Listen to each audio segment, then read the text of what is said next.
Canva Code is a new tool launched during Canva Create 2025 that lets you build interactive tools just by describing what you want. I built these with almost no effort using Canva Code and a little help from ChatGPT.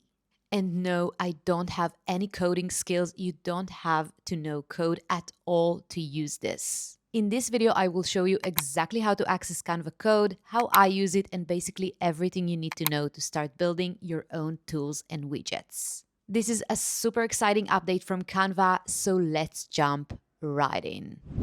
Alright, so to access Canva Code, you have two ways to get there. You can go to Canva AI, click there, and you will see the Code for Me option at the bottom.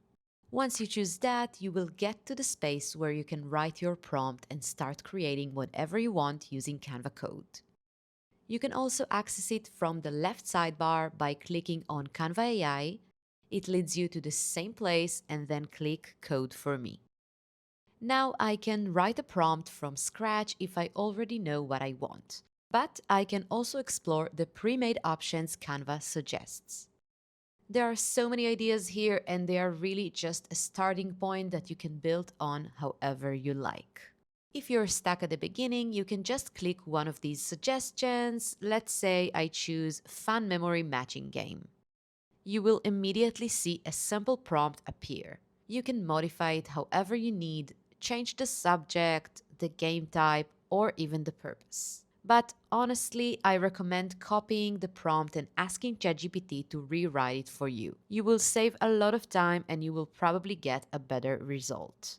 This example creates an interactive memory game mainly meant to break the ice in a team setting. But I want to change it into a learning game, something for English speakers who want to learn Portuguese like myself. So I will copy the entire prompt, head to ChatGPT and paste it in. Then I will say something like, take this prompt and change it so it will ask for a Portuguese game for English speakers, keep the same rules but ask for the 90s video game vibe. Hit enter and ChatGPT will rewrite the entire thing for me. Of course, you can be much more specific depending on your idea, but for this video, I'm keeping it simple. Now I'll copy the new detailed version and paste it back into Canva Code. I will just delete this extra opinion it added, I don't need it. Once I'm ready, I click on Generate and Canva starts building the game. It can take a few minutes to load, so instead of waiting, let me show you what I already made earlier. If I open this menu, I will see my history with Canva Code. You can also find it from the homepage. Just click Canva AI, Code for Me, and your past projects will show up right here. I will select the memory match game I created for Portuguese learners. I will just go up to show you how it started. Okay, so here's how it started with the prompt that ChatGPT helped me write. This was the first version. It worked, but it didn't look great. Even though I asked for specific colors, the design wasn't what I had in mind. So quick tip, you can add hex codes and fonts to your prompts. Just make sure the font you ask for exists in the Google Fonts library. If it doesn't, Canva Code will try to pick something similar. So I asked ChatGPT to help me create a two-player version where you can enter player 1 and player 2 names before starting the game. Here's version 2. Looks much better. I will add names, my and my number 2, and click Start Game. Now I can see whose turn is it, click on cards and try to find matches. There is also a reset game button, which is great. But I still wanted to be able to go back and change the players' names too. Next, I also asked ChatGPT for better colors. It gave me hex codes that I added to the prompt. That gave me version 3. Definitely improved, but still not perfect. So I went for a full retro vibe, asked for something that feels like a 19th arcade game and added emojis. And that's another helpful tip here. If Canva Code gives you weird or inconsistent images, ask for emojis instead. They are universal and easy to understand. Let me show you the final version, version 4. I love how it looks. Just enter player names again, hit start game, and it actually looks amazing. I made this with very little effort and it feels like a real game. You can also reset it or go back to change the players' names. Super easy. And one more thing, instead of typing your prompt, you can also use voice. Just speak your request and Canva will transcribe and process it for you. Alright, now I will show you how to use the tools you're creating with Canva Code and share them with others. To do that, I'll go back to Canva AI, choose Code for me, and then open the menu on the left to see my chat history with Canva Code. Let's see what Canva Code created from the first prompt I sent earlier. I will click on it and open version 1 to see what it looks like. Alright, this looks really cool. I love it. The design totally gives off that 90s arcade game vibe. It's fun, colorful, and interactive. I can flip these cards to find matches, and I also see a score tracker showing how many matches I've made and how many moves I've taken. Super nice. I really like the concept. It even added a conversation started with a question. That part is a little off topic for this game, but I could easily remove it by asking Canva Code to drop it or replace it with something else. Now let's say I'm happy with what I've got and want to share it with others. Here's how. I will click using a design, and from here I can choose which type of design I want to place it into: a website, presentation, document, or a whiteboard. It depends on what I plan to do with this tool. For this example, I will choose website. I will click it, and now the tool appears right here inside my Canva design. I can move it around and resize it, but I cannot edit the actual content inside the widget. To make changes, I need to go back to the chat history and send a new prompt with my updates. Still, I can adjust the placement and size to fit my layout. Let me stretch it across the full page.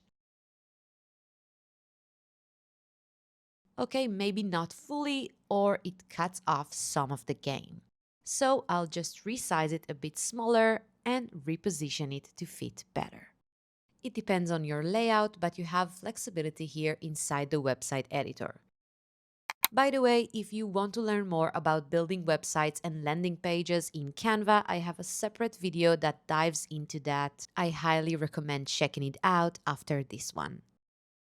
Now let's talk about the different ways you can share your Canva Code project. Option 1. Create a public view link. Click Share, then choose Public View Link. Copy the link and send it to anyone. They will be able to play your game without needing a Canva account. They cannot edit it, obviously, just interact with it. Option 2. If you're building a full website in Canva, you can publish it. Just click Publish Website, copy the link, and people will be able to play your game on your own custom site. And if you do need a bit more guidance on how to actually publish your Canva website, no worries, that other video I mentioned earlier walks you through the whole thing step by step. It's there if you need it. Alright, option 3, embed it into an external site. If you have a blog or website outside of Canva and you want to include this game or tool you created, click Embed. You will get two options, an HTML embed code and a smart embed link. It depends on the platform. For example, I use Notion sites and it supports the smart embed link. This is a great way to bring your Canva code creation into your own site wherever it lives online. One more tip here, you can also copy and paste this widget into other Canva designs. Let's say I want to use this game inside a presentation. I will just copy the widget, go to the home page, create a new presentation, and hit Command and V. And it's there, ready to go inside my slides. So once you've added your tool or widget to one design in Canva, you can reuse it easily across other designs. Now that you know how to use Canva Code, here are quick but important tips that will help you really get the most out of it. Pro versus free users. If you're on Canva Pro, you get up to 60 uses of Canva Code every 23 hours. Free users get 20 uses in the same time frame. It resets daily, so you can keep testing, building, and improving your tools day by day. Forms, not yet. Right now, Canva Code cannot collect form responses, but you can add a mail to link to a button. When someone clicks it, their email opens up with your email address filled in. I tried this in my price calculator. It didn't fully work for me, but I've seen it work for others. Let me know if it works for you. Can I add images? Unfortunately, no. You cannot upload or control images inside Canva Code tools, not even by using an external image link. I tried hosting one myself and it didn't work, unfortunately. If you crack it, send me a DM, please. Use your language. You don't have to write prompts in English. Canva Code works in other languages too, but if it's easier, you can write your idea in your language and let ChatGPT turn it into a clear English prompt. That's what I do. Iterate with help. You can keep improving your tools as long as you're within your Canva Code usage limit. No need for it to be perfect right away. Expect a few versions before it clicks. Embrace the process, that's the magic. And if you ever get stuck, ask ChatGPT to help you clean up the prompt, give ideas, or pick better colors. It saves me tons of time. And that's it. Thank you so much for watching. If you want even more exclusive tips and early updates before anyone else, join my free newsletter. I'll see you in the next video.